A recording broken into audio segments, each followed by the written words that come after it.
പേര് doctor Varghese P Peter. നിങ്ങൾ കരുതുന്ന പോലെ ഒരു മെഡിക്കൽ ഡോക്ടറല്ല, വിദ്യാഭ്യാസത്തിൽ PhD ബിരുദം നേടിയ ഒരു അധ്യാപകനാണ്. ഇപ്പോൾ റിട്ടയർ ചെയ്തു.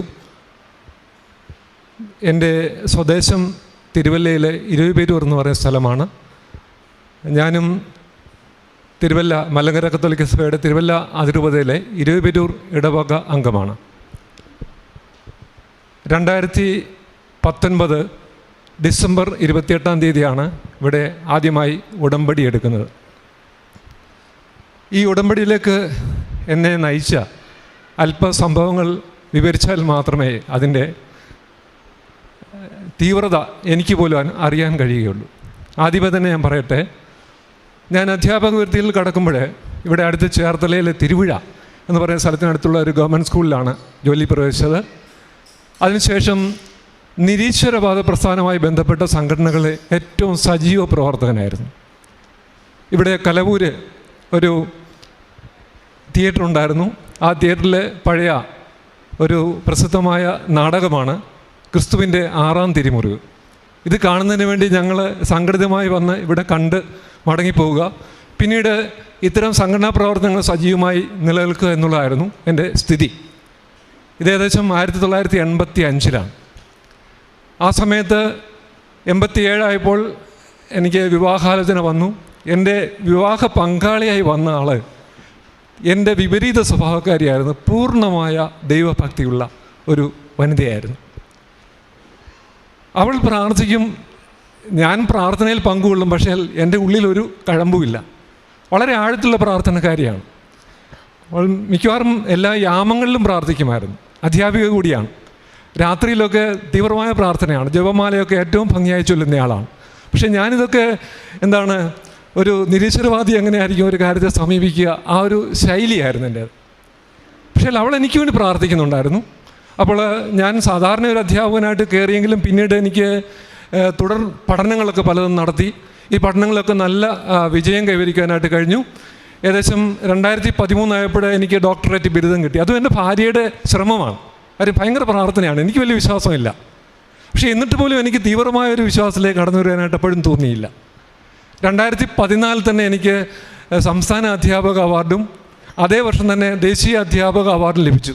ഇത് ലഭിച്ചപ്പോഴും എൻ്റെ വിചാരം എൻ്റെ മഹിമയാണെന്നാണ്. പക്ഷേങ്കിൽ ഈ സമയത്താണ് ദൈവം എന്നെ പിടികൂടുന്നത്. കാര്യം എൻ്റെ ഭാര്യയിൽ നിരന്തരമായി ഒന്നിനു പുറകെ ഒന്നായി രോഗം വരാൻ തുടങ്ങി. ആ രോഗത്തിൽ ഇന്നിപ്പോൾ എൻ്റെ കൂടെ ഇവിടെ വരേണ്ടതാണ്, ആളവിടെ ബെഡ് റെസ്റ്റാണ്, വരാൻ പറ്റുകയില്ല. കാര്യം വ്യത്യസ്തങ്ങളായ രോഗങ്ങളാണ് അവൾ അനുഭവിക്കുന്നത്. ഇപ്പോൾ ഏറ്റവും ഒടുവിലായിട്ട് കണ്ടെത്തിയിരിക്കുന്ന ഒരു മാർഗം, ഒരു പ്രത്യേകത, ആമാശയത്തിൽ അൾസർ രൂപം കൊണ്ടിരിക്കുകയാണ്. ആ അൾസർ ബയോപ്സിക്ക് എടുത്തിട്ടുണ്ട്. തീരെ വയ്യ, ഭക്ഷണം കഴിക്കാനേ പറ്റുകയില്ല. ഇങ്ങനെയുള്ളൊരു പ്രത്യേക സാഹചര്യത്തിൽ ആളിങ്ങനെ വരുന്നൊരു സ്ഥിതിയാണ്. അപ്പോൾ എന്നോട് ഈ 2017 ആയപ്പോൾ ഞാൻ പെൻഷനായി, അവളും പെൻഷനായി.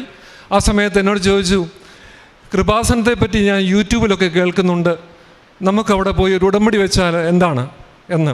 പക്ഷേ എൻ്റെ മനസ്സ് സാവകാശം മാറി ചിന്തിച്ചു തുടങ്ങി. അങ്ങനെ അതിൻ്റെ ഭാഗമായിട്ട് ഭാര്യയും ഞാനും മകനും കൂടി ഇവിടെ വന്നു. പിന്നീട് 2018 ഡിസംബർ 28 ഞാൻ തന്നെ വന്ന് ഉടമ്പടി വെച്ചു. ആ ഉടമ്പടിയിൽ 6 കാര്യങ്ങളാണ് ഞാൻ എഴുതി വച്ചിരുന്നത്. തീർച്ചയായിട്ടും അതിലെ 3 കാര്യങ്ങൾ കർത്താവ് എനിക്ക് തന്നു എന്നുള്ളത് വലിയ അനുഗ്രഹമായി കരുതി. ഞാൻ അതേപ്പറ്റി പറയാം. അതുകൂടാതെ അതിൽ രേഖപ്പെടുത്താതിരുന്ന 2 കാര്യങ്ങൾ കൂടി പ്രത്യേകമായി ലഭിക്കുകയും ചെയ്തു. ഞാൻ ഇത് ഉടമ്പടിക്ക് ശേഷം ബൈബിൾ ഇങ്ങനെ വായിക്കുമ്പോൾ എന്നെ സ്വാധീനിച്ച ഒരു വാക്യം അതിനകത്ത് എനിക്ക് ലഭിക്കുകയുണ്ടായി. അതിലെ വിശുദ്ധ യാക്കോബിൻ്റെ ലേഖനം 1-ാം അധ്യായം 7-ാം വാക്യമാണ്. അതിലിങ്ങനെ പറയുന്നുണ്ട്, നമ്മൾ സംശയമനസ്കനും എല്ലായ്പ്പോഴും നമ്മുടെ ചഞ്ചല ഹൃദയസ്ഥനുമായ ഒരുത്തനെ ഒരു കാലത്തും ദൈവത്തിൻ്റെ കൃപ ലഭിക്കുമെന്ന് കരുതേണ്ടതില്ല. അപ്പോൾ അതിൻ്റെ അർത്ഥം, എനിക്ക് കൃപയിലേക്ക് ഞാൻ കടന്നു വരണമെങ്കിൽ എൻ്റെ ഈ ചാഞ്ചല്യം, എൻ്റെ ഈ മനസ്സിൻ്റെ അവസ്ഥയിൽ ഞാൻ മാറിയേ പറ്റൂ എന്നുള്ള ഒരു പൂർണ്ണ ബോധ്യം എന്നിലേക്ക് സാവകാശം കടന്നു വരികയാണ്. ഞങ്ങൾ പിന്നീട് കൃത്യമായിട്ടും അവളുടെ പ്രാർത്ഥനയുടെ ഫലം തന്നെയാണ്. ഞങ്ങൾ കൃത്യമായിട്ടും നമ്മുടെ ഈ കൃപാസനത്തിലെ ഉടമ്പടിക്ക് അനുസൃതമായ ഒരു ജീവിതത്തിലേക്ക് ഞാൻ വരികയാണ്. പരിപൂർണമായിട്ടും ആ ഒരു തരത്തിലേക്ക് വന്നു. അവിടെ എന്താണോ പറയുന്നത് അവയെല്ലാം തന്നെ നമ്മുടെ കൃപാസനം, പത്രത്തിൻ്റെ വിതരണം, പിന്നെ സാധുക്കൾ, രോഗികളെ പോയി കാണൽ, ഇങ്ങനെയുള്ള എല്ലാ വ്യത്യസ്തങ്ങളായ പ്രവർത്തനങ്ങളിൽ വളരെ സജീവമായിട്ട് പതുക്കെ പങ്കെടുക്കാനായിട്ട് തുടങ്ങി. ഇങ്ങനെ എടുത്തു തുടങ്ങിയപ്പോഴാണ് ഈ കൃപാസനത്തിൽ വെച്ച ഉടമ്പടിയുടെ തീവ്രത കൂടെ ഞാൻ മനസ്സിലാക്കുന്നത്. ആ തീവ്രത എന്താണെന്ന് അറിയാമോ? ഉടമ്പടി എന്ന വാക്കിന് അർത്ഥം എഗ്രിമെൻ്റ് എന്നാണ്. ഈ എഗ്രിമെൻ്റ് നമ്മളെല്ലാം നേരത്തെ തന്നെ ചെയ്യുന്നതാണ്. കാര്യം മാമോദിസ ലഭിച്ചപ്പോൾ നമ്മൾ പറയുന്നുണ്ട് 10 കൽപ്പനകളൊക്കെ നമ്മൾ പാലിക്കേണ്ടവരാണ്. അത് നമ്മൾ മനസ്സാ ചെയ്യേണ്ടതാണ്. പക്ഷേ പാപിയായ മനുഷ്യൻ അതിൻ്റെ സാഹചര്യങ്ങൾക്കനുസരിച്ച് പുതിയ പാപത്തിലേക്ക് വീഴുകയും നമ്മൾ സ്വാഭാവികമായിട്ട് കുമ്പസാരിക്കുന്നു, വീണ്ടും പാപത്തിലേക്ക് പോകുന്നു. ഈ ഒരു അവസ്ഥയിലേക്കാണ്. പക്ഷേ ഇവിടെ ഒന്ന് ഉടമ്പടി എടുത്തപ്പോൾ എനിക്ക് തോന്നിയ ഒരു വലിയ അനുഭവം ഇതാണ്. ഇവിടെ എടുത്ത ഉടമ്പടി കൃപാസനത്തിൽ വെച്ചാണ് എടുത്തതെങ്കിലും ഞാൻ എടുത്തിരിക്കുന്നത് കർത്താവുമായിട്ടാണ്. കർത്താവുമായിട്ടുള്ള ഉടമ്പടി ഞാൻ പാലിക്കപ്പെടാൻ നിർബന്ധിതനാവുകയും അതിനനുസൃതമായി എൻ്റെ ജീവിതത്തെ നയിക്കുവാനും മാറ്റിയെടുക്കുവാനും എനിക്ക് കഴിഞ്ഞു എന്നുള്ളതാണ് എൻ്റെ ഏറ്റവും വലിയ പ്രത്യേകത. ഇനി ഞാൻ എൻ്റെ അനുഗ്രഹങ്ങളിലേക്ക് വരാം. കൃപയാണ് എനിക്ക് കൂടുതലുണ്ടായത്. അനുഗ്രഹങ്ങൾ പ്രധാനമായിട്ടും ഒന്നാണ്.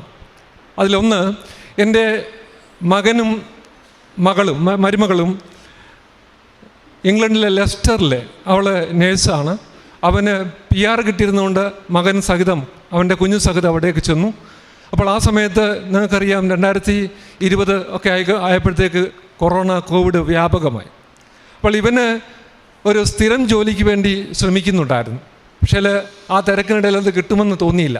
പക്ഷേ ഞാനിവിടെ വെച്ചിരുന്ന ഉടമ്പടിയിലെ മൂന്നാമത്തെ ആവശ്യം അതായിരുന്നു, എൻ്റെ മകന് അവിടെ ഒരു ജോലി ലഭിക്കണമെന്നുള്ളത്.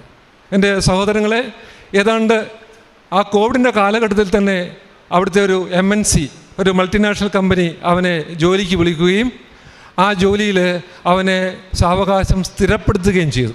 ആ സമയത്ത് മറ്റു പ്രത്യേകത, കോവിഡ് മൂലം കുറേ പേരെയൊക്കെ പുറത്തേക്ക് വിട്ടെങ്കിലും അവനോട് പറഞ്ഞു, അവൻ്റെ സബ്ജക്റ്റ് കമ്പ്യൂട്ടർ സയൻസ് ആയിരുന്നു. അതിൽ BTechഉം MBAയും ഉണ്ടായിരുന്നു.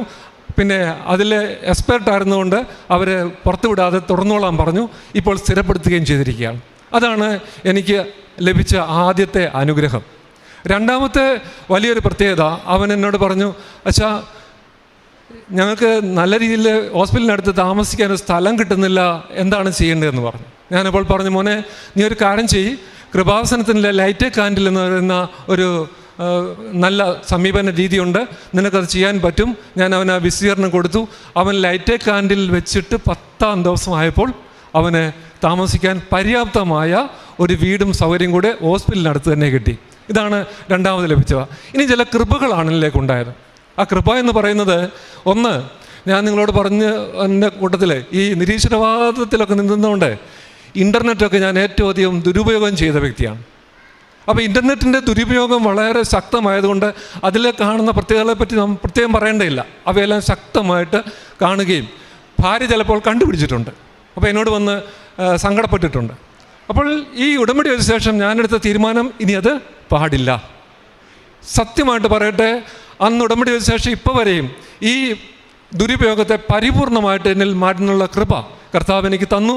അത് ഞാൻ ഉള്ള എല്ലാവിധ നന്ദിയും കർത്താവിൻ്റെ പേരിൽ ഇവിടെ അർപ്പിക്കുകയാണ്.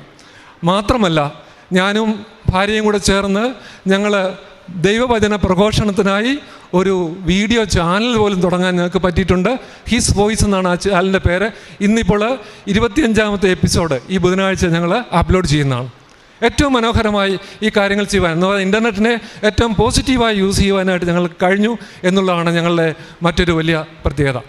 മൂന്നാമത്തെ മറ്റൊരു കൃപ എന്ന് പറയുന്നത്, ഞങ്ങൾക്ക് വളരെ അങ്ങോട്ടും ഇങ്ങോട്ടുമുള്ള വിശ്വാസത്തിലും സ്നേഹത്തിലുമൊക്കെ ആഴത്തിൽ വർദ്ധിപ്പിക്കുന്നതിന് ഞാൻ എഴുതി വെച്ചിരുന്നു. ഞങ്ങൾക്ക് അതിനുള്ള കൃപ ലഭിക്കണമെന്ന് പറഞ്ഞിരുന്നു.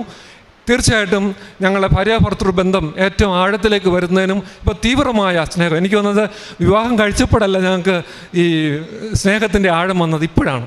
അതിൻ്റെ തീവ്രതയിലേക്ക് കടന്നു വരുവാൻ ഞങ്ങൾക്ക് കഴിഞ്ഞു എന്നുള്ളത് മറ്റൊരു പ്രത്യേകതയാണ്. ഇനിയും ഉടമ്പടിയിൽ വെക്കാത്തൊരു പ്രത്യേകത എന്ന് പറയുന്നത്, ഞാൻ റിട്ടയർ ചെയ്തിട്ട് ഒരു ഗവൺമെൻറ് ഒരു ട്രെയിനിങ് കോളേജിൽ അധ്യാപകനായിട്ട് ജോലി ചെയ്യുമായിരുന്നു. ആ സമയത്ത് NCTയിൽ എല്ലാ റെക്കോർഡുകളും സബ്മിറ്റ് ചെയ്യണം. SSLC മുതൽ PhD വരെയുള്ള വിവരങ്ങളെല്ലാം സബ്മിറ്റ് ചെയ്യണം. ആ സമയത്ത് നോക്കുമ്പോൾ എൻ്റെ പ്രീ ഡിഗ്രിയുടെ സർട്ടിഫിക്കറ്റ് കാണാനില്ല.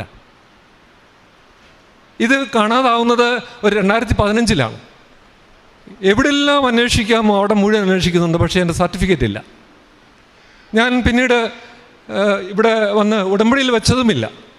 പ്രാർത്ഥിച്ച് ഇതേപ്പറ്റി ആഴ്ച ചിന്തിക്കുന്നുണ്ട്. എൻ്റെ പെരയുടെ ഒരു നവീകരണം നടന്നപ്പോൾ ചില സാധനങ്ങളൊക്കെ എടുത്തു മാറ്റി പോയിട്ടുണ്ട്. അവിടെയെല്ലാം പോയി നോക്കി. ഒരു ദിവസം രാവിലെ ഞാനും ഭാര്യയും കുടുംബവും എഴുന്നേറ്റ് ഉടമ്പടി പ്രാർത്ഥന നടത്തി കഴിഞ്ഞപ്പോൾ എൻ്റെ മനസ്സിൽ പെട്ടെന്ന് തോന്നുകയാണ്, എൻ്റെ മേശയ്ക്കകത്തിരിക്കുന്ന ഒരു ഡയറിയിൽ ഒരു പേജിൻ്റെ ഇടയിൽ എന്തോ ഉണ്ട്, ഒന്ന് നോക്കാൻ പറയുകയാണ്. എൻ്റെ മനസ്സിൽ പ്രേരണയാണ്. ഞാൻ പെട്ടെന്ന് തന്നെ പിന്നെ വൈഫിനോടും പറഞ്ഞു നോക്കട്ടെ എന്ന് പറഞ്ഞു.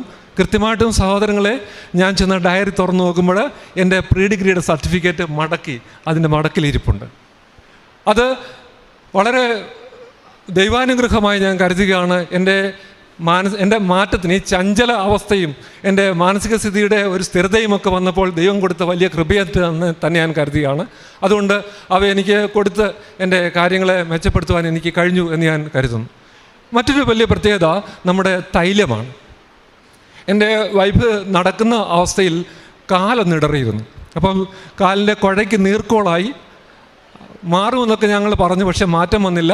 ഞങ്ങളൊരു ഓർത്തോപീഡിക് സർജനെ തന്നെ കാണിച്ചു. അപ്പോൾ കാണിച്ചപ്പോൾ അദ്ദേഹം പറഞ്ഞു കുഴപ്പമൊന്നുമില്ല, ബാൻഡേഡ് ചുറ്റി നടന്നാൽ മതി എന്ന് പറഞ്ഞു. പക്ഷേ ബാൻഡേഡ് ചുറ്റി കഴിഞ്ഞിട്ട് കിടക്കാൻ നേരത്ത് കുഴപ്പമൊന്നുമില്ല, നടക്കുമ്പോൾ വീണ്ടും അസുഖമാണ്. അങ്ങനെ 3 ആഴ്ചയോളം നോക്കി നിന്നു, മരുന്നും കഴിച്ചു, പക്ഷേ ഒരു കുറവുമില്ല. അപ്പോൾ ഭാര്യയും ഞാനും പറഞ്ഞു, നമുക്കൊരു കാര്യം ചെയ്യാം, നമുക്ക് ഈ കൃപാസനത്തിലെ തൈലം പുരട്ടി നോക്കാമെന്ന് പറഞ്ഞു. ഞങ്ങൾ രാവിലെയും വൈകിട്ടും പ്രാർത്ഥനയ്ക്ക് ശേഷം ഈ തൈലം കാലിൽ പുരട്ടും. ഇപ്പോൾ യാതൊരു കുഴപ്പവുമില്ലാതെ, ഒരു പ്രശ്നമില്ലാതെ പരിപൂർണമായിട്ട് അതിൽ നീര് മാറുകയും വളരെ ഭംഗിയായിട്ട് അവൾക്ക് നടക്കുവാൻ കഴിയുകയും ചെയ്യുന്നു എന്നുള്ളതാണ് എൻ്റെ പ്രത്യേകത. ഇത്രയും കാര്യങ്ങൾ ആണ് എനിക്കിവിടെ പറയുവാനുള്ളത്. അനുഗ്രഹം തന്ന ദൈവത്തിൻ്റെ വലിയ കൃപയെ നന്ദിയോട് ഞാൻ ഓർക്കുകയാണ്. അമ്മ മാതാവ് മാധ്യസ്ഥ തേടി തന്ന് ഞങ്ങൾക്ക് തന്ന അനുഗ്രഹങ്ങൾക്കും കോടാനുകോടി നന്ദി രേഖപ്പെടുത്തിക്കൊണ്ട് ഞാൻ ഇവിടെ നിർത്തട്ടെ. യേശുവെ നന്ദി, യേശുവെ സ്തുതി.